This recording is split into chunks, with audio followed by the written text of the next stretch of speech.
fascinated despite his growing anxiety, as she navigated through apps he didn't recognize. "I learned this from watching you," she explained, pulling up a signal detection program. "When you were working on the router configuration, last month, I downloaded it to see what was making my room feel buzzy at night." The tablet screen filled with a network map of their house. Eli recognized his own devices, computers, phones, smart home systems, security cameras. But there were others, unfamiliar signals that made his blood run cold. "There," Isla pointed to a cluster of red dots. "These appeared after Sabrina started visiting more often. This big one is behind your painting. This smaller one is in the living room, inside that crystal vase she brought you. And this one," she scrolled to show the master bedroom, "is in your nightstand." Eli's world tilted. The woman he'd been falling in love with, the woman he'd been considering proposing to, had been systematically bugging his home. Every private conversation, every business call, every intimate moment, all of it recorded and transmitted to unknown receivers. "How long have you known?" he asked, surprised by how steady his voice remained. 3 weeks, Isla said quietly. "I kept trying to tell you, but..." She trailed off, but they both knew why she'd hesitated. He'd been too busy, too distracted by work and by Sabrina's intoxicating presence to pay attention to anything an 8-year-old might have to say. "Tell me about Sabrina," he said.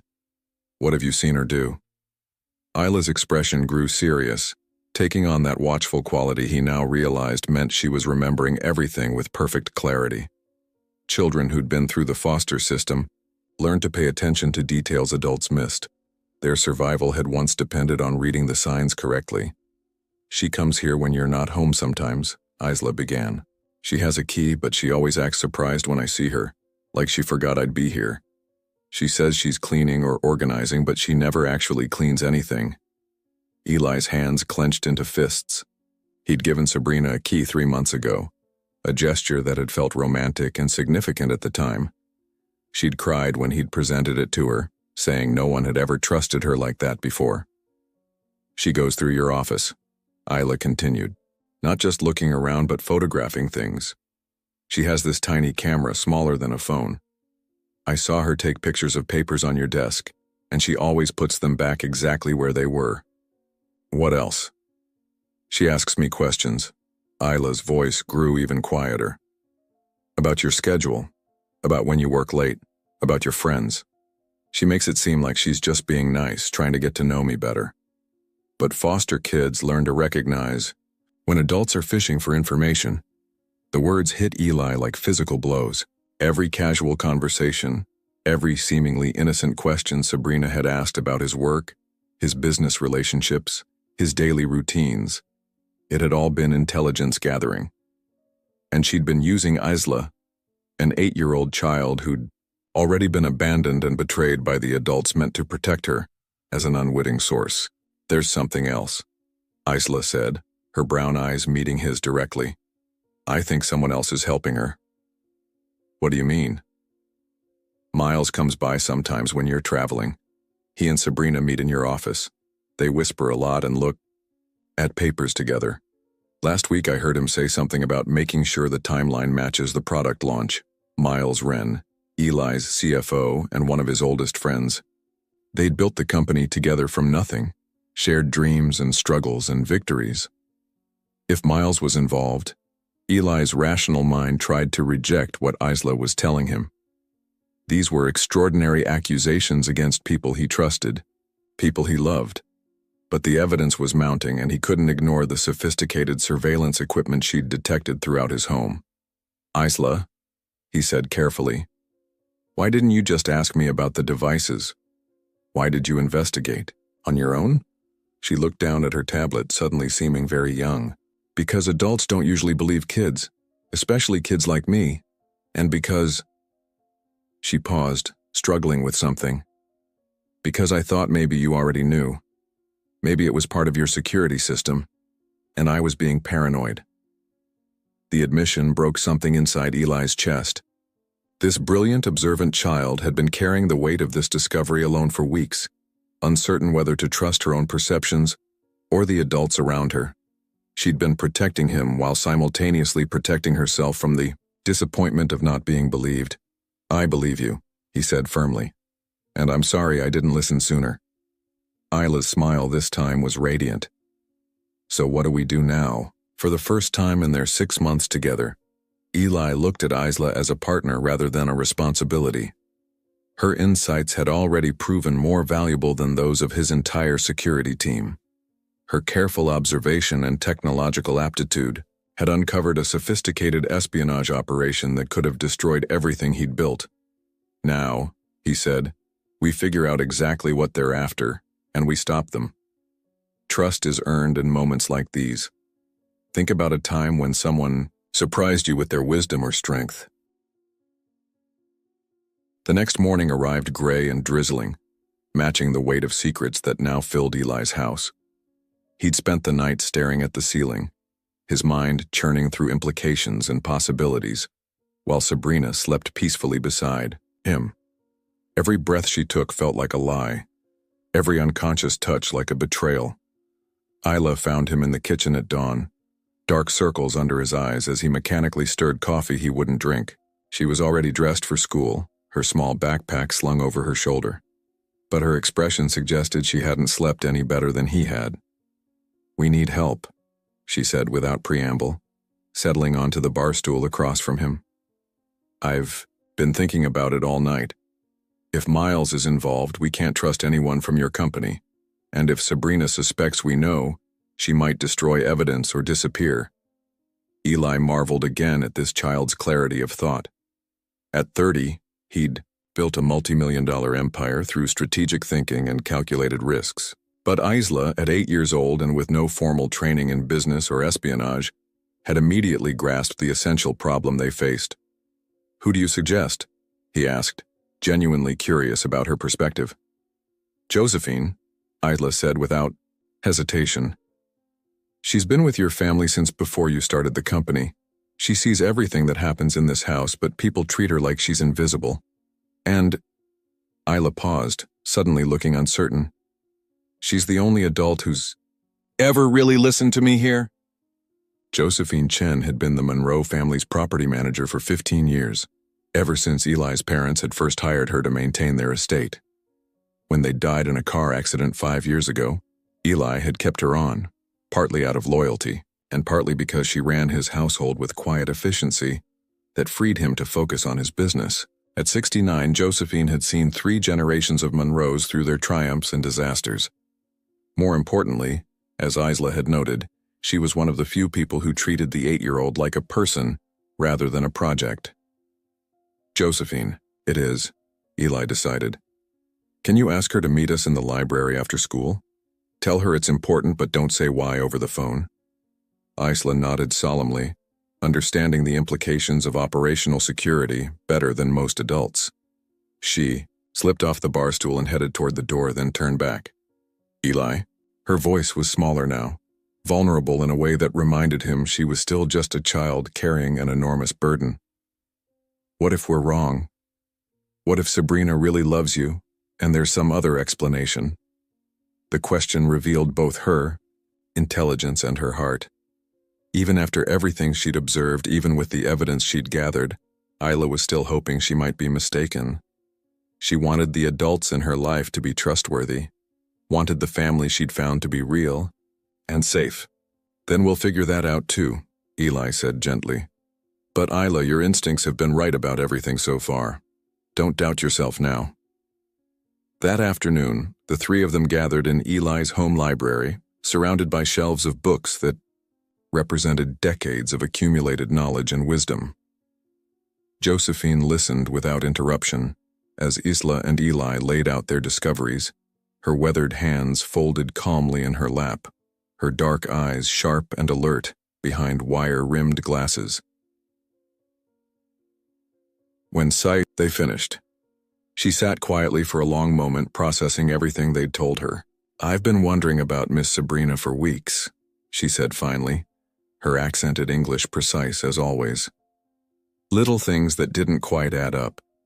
She knew too much about your business schedules, seemed too interested in details about your friends and associates, And she has a way of watching people when she thinks they're not looking. What kind of watching? Eli asked. The kind that measures and calculates, Josephine replied. I've seen it before in people who aren't what they pretend to be. She studies you, Mr. Eli. Studies this house, studies your routines. It's not the way someone in love observes their partner. It's the way someone gathers intelligence. Isla leaned forward eagerly. You've noticed other things too, haven't you? Josephine smiled at the girl with genuine affection. You see everything, don't you, little one? Yes, I've noticed other things. Phone calls she takes in her car after visiting. The way she's always here during important business calls even when she claims to be busy elsewhere. And yesterday, I found her in your father's office at 6 in the morning, supposedly looking for a book. At 6 a.m.? Eli's voice sharpened. She said she couldn't sleep and wanted to borrow something to read. But she was standing by your computer, not near the bookshelves, and she looked startled when I appeared. Guilty. The three of them sat in heavy silence as the weight of accumulated evidence settled around them. Separately, each observation might have been explained away. Together, they painted a picture of systematic deception and surveillance. So what's our next move? Josephine asked. And Eli realized she'd automatically positioned herself as part of their team. This elegant, dignified woman who'd spent decades managing households and keeping family secrets was ready to help them expose a conspiracy that threatened everything they held dear. We need proof, Eli said. Real evidence that will hold up, if this goes to court or gets reported to the authorities. And we need to find out who she's working for and what they're really after. I can help with that, Isla said quietly. The surveillance devices she planted, they work both ways. If I can access their signals, I might be able to trace where they're transmitting to, maybe even intercept what they're sending. Both adults stared at her in amazement. This 8-year-old girl was proposing to conduct counter-surveillance operations that would challenge experienced intelligence professionals. Where did you learn to do that? Josephine asked gently. Isla shrugged, suddenly looking embarrassed. I read a lot. And I watch you work, she said to Eli. Your cybersecurity programs aren't that different from the apps kids use to monitor network traffic for gaming. I just adapted them. Eli felt a surge of something that might have been pride, followed immediately by protective worry. Isla's capabilities were remarkable, but she was still a child who'd already been through too much. The last thing he wanted was to put her in danger. Absolutely not, he said firmly. This is getting too dangerous for you to be involved. Isla's expression shifted, her eyes flashing with the stubborn determination he was beginning to recognize as purely her own. I'm already involved. I'm the one who discovered this. And I'm the only one who's been successfully watching them without being detected. She's right, Josephine said quietly. And more than that, she's been keeping herself safe in this house for months while observing things the rest of us missed. Isla isn't just smart, Mr. Eli. She's careful. She's survived situations that would break most adults. Eli looked between these two females who'd somehow become his most trusted allies in the space of 24 hours. An 8-year-old girl with the observational skills of a trained spy and the moral clarity of someone who'd learned to distinguish truth from deception through necessity. And a 69-year-old woman who'd spent decades watching and protecting, who understood loyalty and recognized threats with the wisdom of experience. All right, he said finally, but we do this together. No one takes risks alone. We watch out for each other. Isla's smile lit up the room. So we're like a real family now? The question caught Eli off guard with its simple directness. Family. Not the arrangement of convenience and obligation he'd thought he was providing, but something real and chosen and mutual. Yes, he said, and meant it completely. We're like a real family now. Sometimes the most unlikely allies become the strongest. Teams. Who has stood beside you when it really mattered? 3 days later, their carefully laid plans collapsed like a house of cards in a hurricane. Eli stood in his office, holding the tiny surveillance device Josephine had carefully extracted from behind Sabrina's painting, while his world tilted on its axis. The evidence was undeniable now. A sophisticated piece of equipment worth thousands of dollars, broadcasting on encrypted frequencies to receivers they'd traced to a location downtown. But when he'd confronted Sabrina with it an hour ago, expecting guilt or confession or at least surprise, she'd looked at him with such genuine confusion and hurt that he'd begun to doubt everything. "You think I'm spying on you?" she'd whispered, tears gathering in her green eyes. "Eli, how could you even imagine I'd do something like that?" Her reaction had been so perfect, so utterly believable that for a moment he'd wondered if they'd made a terrible mistake. Sabrina was an actress by training, he reminded himself, a media expert who understood exactly how to manipulate emotions and perceptions. But the pain in her eyes had seemed so real. Maybe there's another explanation, he'd found himself saying, hating the uncertainty in his own voice. Maybe someone else planted these devices, someone trying to frame you or destroy our relationship. Sabrina had thrown herself into his arms then, sobbing against his chest, whispering about how scared she was that someone was targeting them, how grateful she was that he was willing to consider her innocence. And that's when Isla had walked into the room. The 8-year-old had taken one look at the scene, Sabrina crying in Eli's arms, the surveillance device abandoned on his desk, and her face had gone completely blank. Not hurt or disappointed, but empty. Shut down. It was an expression Eli recognized from their first few weeks together, when she'd still been braced for rejection and abandonment. "Isla, sweetheart," he'd started, but she'd turned and walked away without a word. Now, an hour later, he couldn't find her anywhere in the house. Josephine was searching the grounds while he combed through every room, calling her name, growing more frantic with each empty space. He found her finally in the last place he thought to look, the small storage room behind the garage where they kept holiday decorations and forgotten furniture. She was curled up behind a stack of boxes, her tablet clutched against her chest, her face streaked with tears she'd tried to wipe away. Isla. He sank down beside her, his heart breaking, at the defeat in her small frame. "Talk to me, sweetheart." "You don't believe me," she said quietly, not looking at him. "I showed you everything, I explained everything, but you still choose her." "That's not true. I do believe you. The evidence is overwhelming." "Then why is she still here?" Isla's voice was barely above a whisper, but it cut through him like a blade. "Why are you letting her cry on you and tell you she's innocent when we both know she's lying?" Eli had no answer for that. Or rather, he had an answer he didn't want to admit. Despite everything they'd discovered, despite the surveillance equipment and the documented deception, part of him still wanted to believe Sabrina was innocent.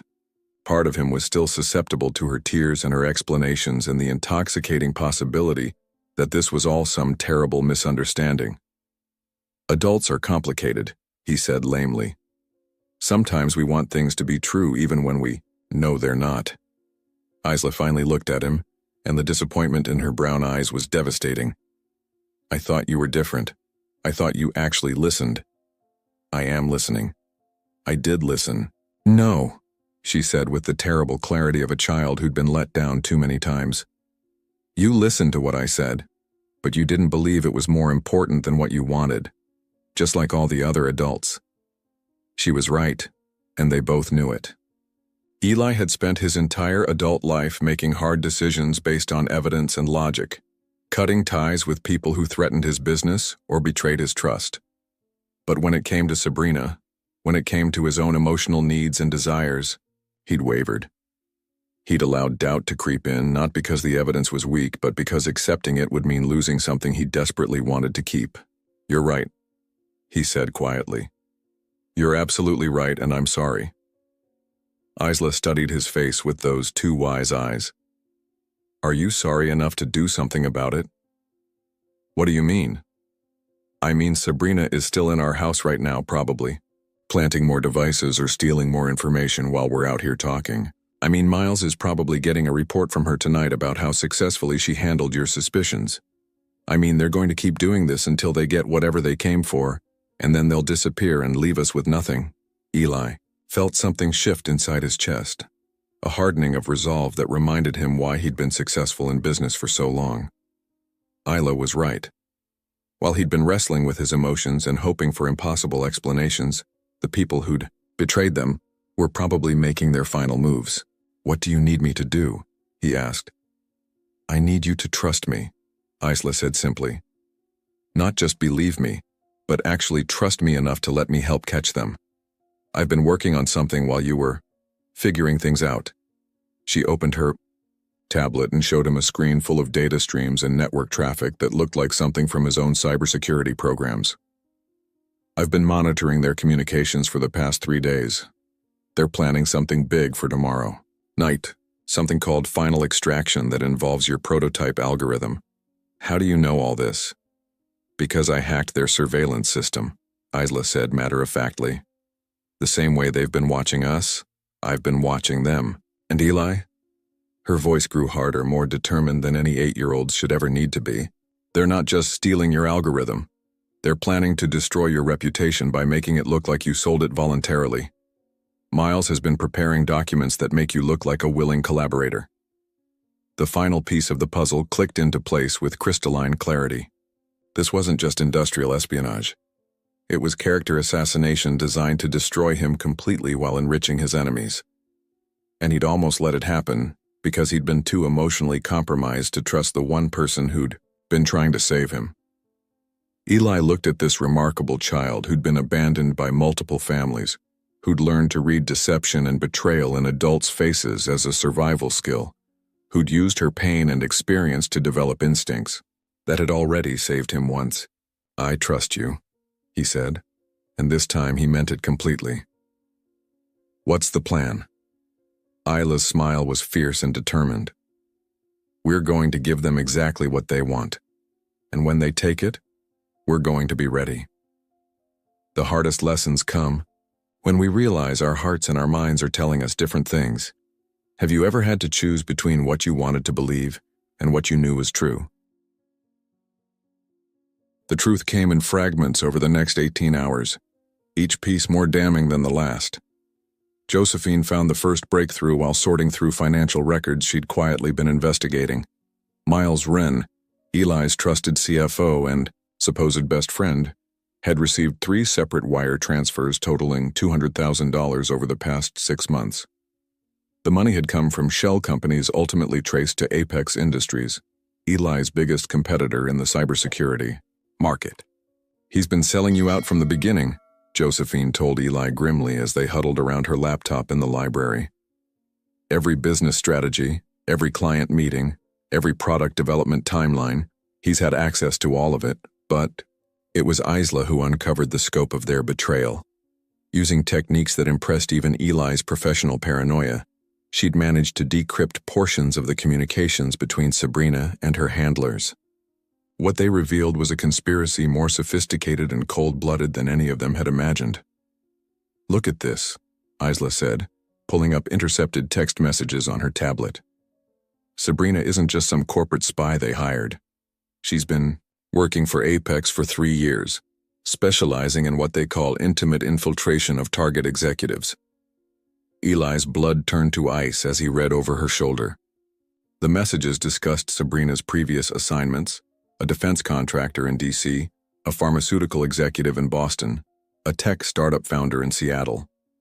All men, all successful, all subsequently destroyed when their trade secrets were stolen and their companies collapsed under mysterious scandals. "She's done this before," he said numbly, "multiple times." "It gets worse," Isla continued, scrolling through more intercepted data. "They've been planning your destruction for almost a year. Miles gave them your psychological profile, your relationship history, even details about your parents' death. They designed Sabrina's entire persona specifically to appeal to you." The casual cruelty of it stole Eli's breath. Every moment of their relationship had been calculated. Her interest in technology, her admiration for his work, her tears when he'd given her the house key, all of it scripted and performed by a woman who saw him as nothing more than a target to be exploited. But the most chilling discovery was yet to come.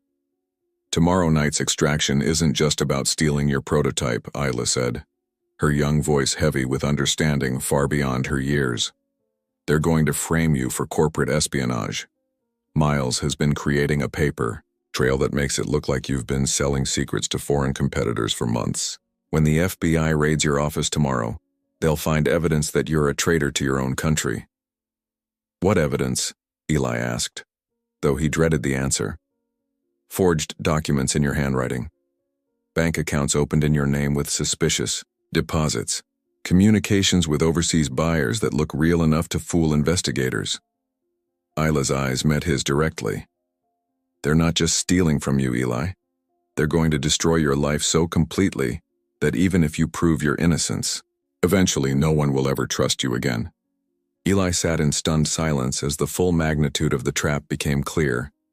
His business would be ruined. His reputation would be destroyed. He'd likely face federal charges that could put him in prison for decades. And worst of all, Isla would be left alone again. Returned to the foster system because her adoptive father was a convicted criminal. "Why?" he asked finally. "Why go to such extremes? The algorithm is valuable, but not worth this level of risk and complexity." "Because it's not just about the algorithm," Josephine said quietly. She'd been reading through more of the intercepted communications, her face grave. "Apex Industries is planning a hostile takeover of your entire company. With you disgraced and facing criminal charges, your stock price will collapse. They'll be able to buy controlling interest for pennies on the dollar. It's brilliant in a horrible way," Isla added with the analytical clarity that never failed to amaze him. "They get your technology, your company, your market share, and your client base, all for the cost of bribing one employee and hiring one very skilled actress." Eli looked around the library at these two extraordinary people who'd become his family, in the most unlikely way possible. Josephine, whose loyalty and wisdom had sustained him through tragedy and triumph. Isla, whose courage and insight had saved him from destruction he'd never seen coming. They were depending on him to protect them, and he'd almost failed them completely. "Not if we stop them first," he said, his voice carrying the hard edge of determination that had built his empire from nothing. "Josephine, can you get us copies of everything Miles has been falsifying? I want to know exactly what evidence they're planning to plant." "Already working on it," she replied with a smile that was pure steel. "I've been his assistant for 5 years. I know where he keeps everything." "And Isla?" Eli turned to the 8-year-old, who'd somehow become his most valuable ally.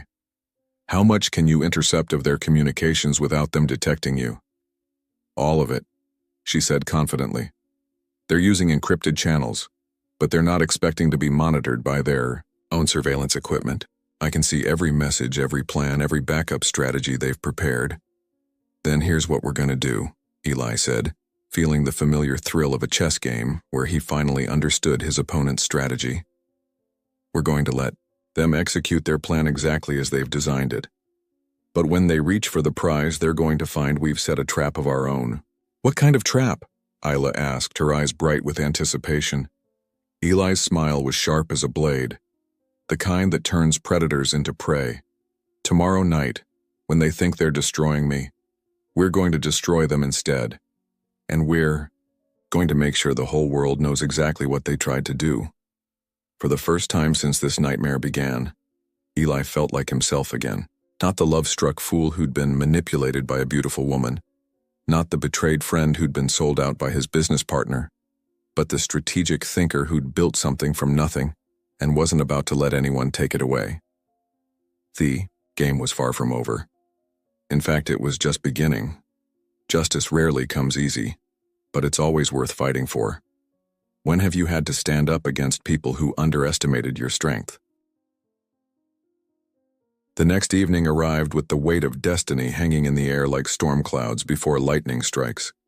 Eli's house, which had been a home filled with warmth and growing trust just days ago, now felt like a stage set for the final act of an elaborate drama where everything, his future, his freedom, his family, hung in the balance. Sabrina moved through the house with her usual grace, preparing for what she believed would be her final performance. She'd spent the day playing the concerned girlfriend perfectly, asking worried questions about his stress levels, suggesting they have a quiet dinner at home to help him relax before his big product launch tomorrow. She had no idea that every word she spoke was being recorded, Every move she made was being monitored, and every electronic signal from her hidden communication devices was being intercepted and decoded by an 8-year-old girl who'd learned espionage out of necessity and refined it through pure determination. The extraction begins at 11 p.m., Isla whispered to Eli as they passed in the hallway.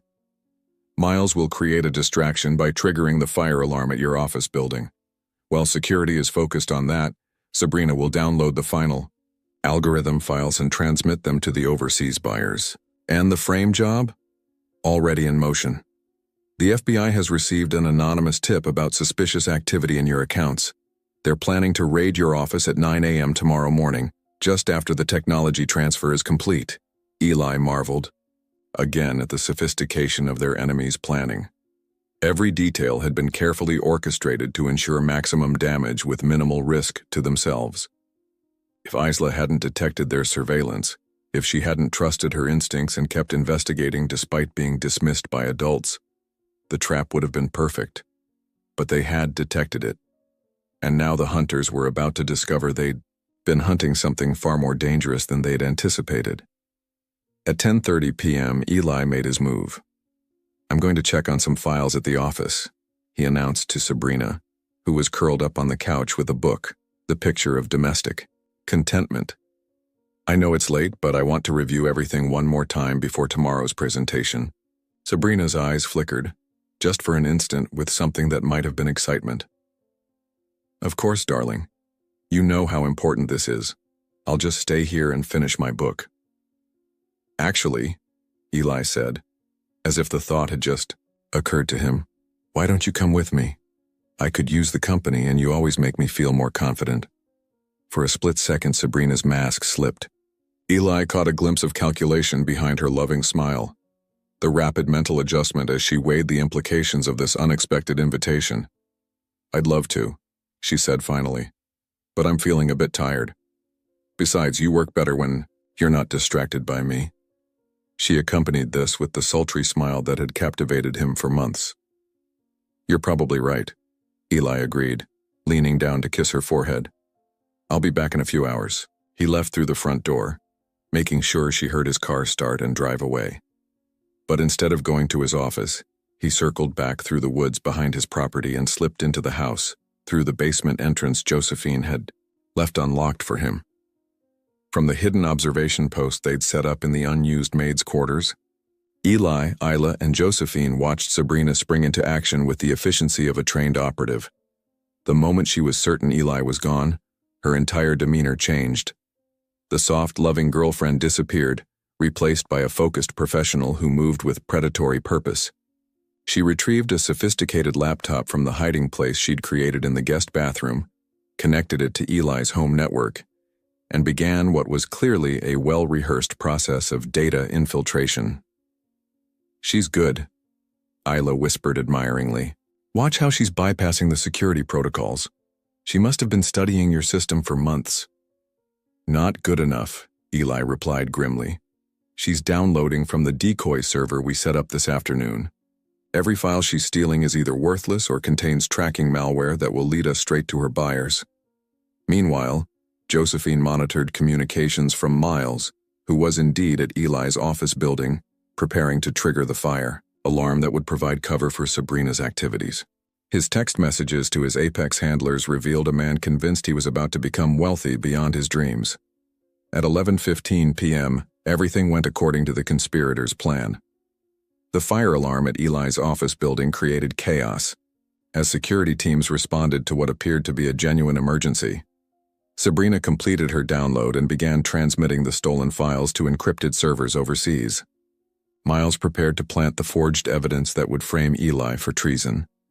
What they didn't know was that every step of their operation was being broadcast live to a secure government server, where federal agents were recording everything for what would become the most comprehensive case of corporate espionage in recent history. At 11:45 p.m., Sabrina received the text message she'd been waiting for. Package delivered. Initiate Phase 2. Phase 2 was the destruction of evidence and her own disappearance. Within minutes, she would delete all traces of her activities, plant the final pieces of incriminating evidence against Eli, and vanish forever. By tomorrow morning, She'd be on a plane to a non-extradition country with enough money to live comfortably for the rest of her life. Instead, she found herself looking into the faces of Eli, Isla, and Josephine as they emerged from their hiding place. "Hello, Sabrina," Eli said calmly. "Or should I call you by your real name, Rebecca Santos, age 31, wanted by the FBI for industrial espionage in 4 states." The transformation was instantaneous and chilling. The woman who'd spent months convincing him she loved him disappeared completely, replaced by someone whose eyes held nothing but cold calculation and barely contained rage. "You have no idea what you've stumbled into," she said, her voice carrying an entirely different accent now. "This is bigger than your little company, bigger than your naive understanding of how the world really works." "You're right," Eli agreed. "It is bigger than I understood. That's why the FBI has been recording everything for the past 6 hours. That's why your buyers overseas are actually federal agents conducting a sting operation. And that's why Miles is currently being arrested." At my office building, Sabrina's face went white as the full scope of their counter-operation became clear. "Impossible. We monitored everything. We controlled every variable." "You controlled every variable except one," Isla said, stepping forward with the quiet confidence of someone who'd outmaneuvered adults far more experienced than herself. "You never considered that an 8-year-old foster kid might be smarter than your entire operation." The look Sabrina turned on Isla was pure venom. "You little—" "I wouldn't finish that sentence," Eli interrupted, his voice carrying a warning that made Sabrina take an involuntary step backward.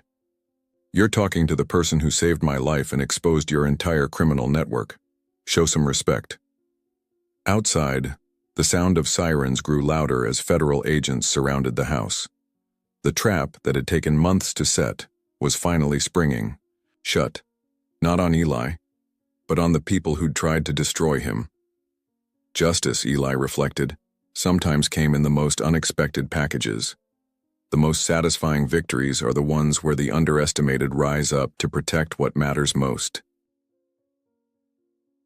6 weeks later, Eli stood in the courthouse lobby watching Miles Wren being led away in handcuffs, his former CFO and supposed best friend now facing federal charges that would likely keep him imprisoned for the next 20 years. The man who'd helped him build his company from nothing, who'd shared dreams and struggles and what Eli had believed was genuine friendship, had looked right through him as if he were a stranger. Betrayal, Eli had learned, left scars that went deeper than any physical wound. But healing, he was discovering, could come from the most unexpected sources. "He looks smaller than I remembered," Isla observed quietly from beside him. At 8 years old, she'd become the star witness in a federal investigation that had unraveled a corporate espionage network spanning multiple industries and several countries. Her testimony had been so clear, so detailed, and so technologically sophisticated that prosecutors were calling it the most compelling evidence they'd ever presented. "People usually do when you see them clearly," Josephine replied, adjusting Isla's new dress. The formal adoption proceedings had concluded an hour ago, and Isla Monroe was now officially, legally, and permanently part of their family. Eli looked down at the adoption certificate in his hands, the legal document that meant far less than the emotional truth they'd all discovered over the past 2 months. Family wasn't about paperwork or blood relations or good intentions. It was about choosing to stand together when the world tried to tear you apart. It was about trust earned through crisis and love proven through action. "So what happens now?" Isla asked, slipping her small hand into his. The gesture was natural now, comfortable in a way that spoke of security and belonging rather than politeness or duty. "Now we go home," Eli said simply. "To our home." The house felt different when they walked through the front door that evening. The surveillance equipment had been removed. The hidden cameras and listening devices that had turned their sanctuary into a stage for deception were gone. But more than that, the very air felt cleaner, honest in a way it hadn't been since Sabrina had first crossed the threshold with her calculated smiles and scripted affection. They'd redecorated together over the past few weeks, the 3 of them, choosing new furniture and colors and artwork, that reflected who they actually were rather than who they thought they should be. Isla's drawings now hung in frames alongside expensive paintings. Josephine's family photos had places of honor on the mantelpiece. The house had become a home in every sense that mattered. "I have something for you," Eli told Isla as they settled. In the living room with hot chocolate and the comfortable silence of people who no longer needed to perform for each other, he handed her a small wrapped box, watching as her eyes widened with the delight of a child who was still learning that good surprises were possible in her life. Inside was a device that looked like a sophisticated smartphone, but was actually something far more special. A prototype security scanner Eli had been developing specifically for her, incorporating all the techniques she'd used to detect the surveillance equipment that had saved them both. "It's yours," he said. "Your own invention, based on your innovations. I filed the patents in your name." Isla stared at the device, then at him, her brown eyes filling with tears. "Mine? Really mine? Really yours? You're the youngest patent holder in the history of cybersecurity technology. And when you turn 18, the licensing fees will have generated enough money to pay for any college you want to attend." But it wasn't the financial implications that made Isla cry. It was the recognition, the acknowledgement that her contributions had been real and valuable and worthy of protection. For a child who'd spent years being dismissed and overlooked, having her innovations legally recognized and protected was validation of the deepest kind. "There's something else," Josephine said gently, producing an envelope from her purse. "This came today." Inside was a letter from the FBI's Cybercrimes Division, formally thanking Isla for her assistance in breaking up what they were calling one of the most sophisticated industrial espionage rings in American history. They were recommending her for a civilian commendation, an honor that would become part of her permanent record and a testament to her courage and capability. "They want to know if you'd be interested in consulting work when you're older," Eli explained. "Apparently your methods impressed some very important people in Washington." Isla looked at the letter, then at the two adults who'd become her chosen family, and smiled with pure happiness. "Will you help me write back to them?" "Of course," Eli said.